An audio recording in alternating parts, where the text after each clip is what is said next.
या रसूल अल्लाह हुस्न तेरे दी शमा पई बलदी आखड़े मथों परवाने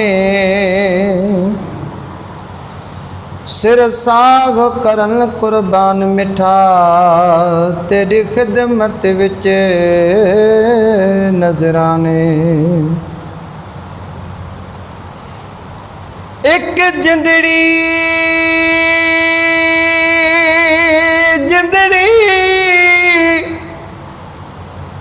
एक जिंदड़ी मेरी सुना साथ लखा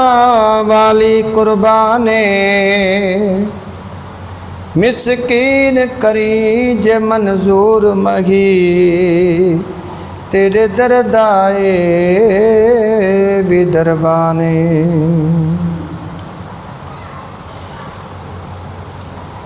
असां पीरन फ़कीरन ते वञण वारन मंझा आयूं असां पीरन फ़कीरन ते वञण वारन मंझा आयूं असां नेकां जी निस्बत में रहण वारन मंझा आयूं असां पीरन फ़कीरन ते असां सुन्नत शरीयत जी गंदासी ॻाल्हि ॿुधंदासी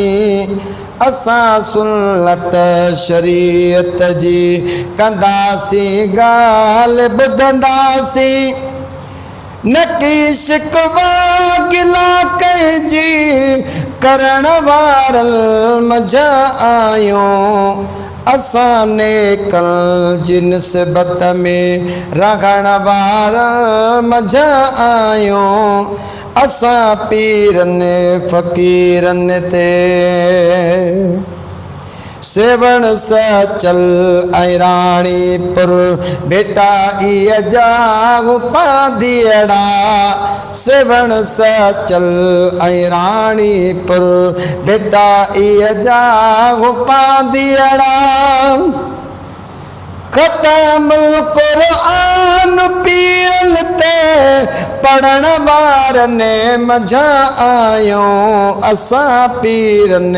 फ़कीरन ते वञण वारन मंझा आयूं असां पीरन फ़कीरन ते कंदा नायूं शिरक बिदअत न शरीयत जी को उबतड़ कम कंदा नायूं शिरक बिदअत न शरीयत जे को उबतड़ कम असां फासिका ऐं फाजिर खां भॼण वारन मंझा आयूं असां पीरन फ़कीरन ते वञण वारन मंझा आयूं असां पीरन फ़कीरन ते असां वलियन सगोरन जे हथल ते कई आहे बैयत असां वलियन सगोरन जे हथल ते कई आहे बैयत ख़ुदा वारन जी महफ़िल में अचण वारन मंझा आयूं असां पीरन फ़कीरन ते वञण वारन मंझा आयूं असां पीरन फ़कीरन ते मशहूरी शरीफ़ में मुर्शिद मुझो कामिल चवे मुहसन मशहूरी शरीफ़ में मुर्शिद मुझो कामिल चवे मुहसन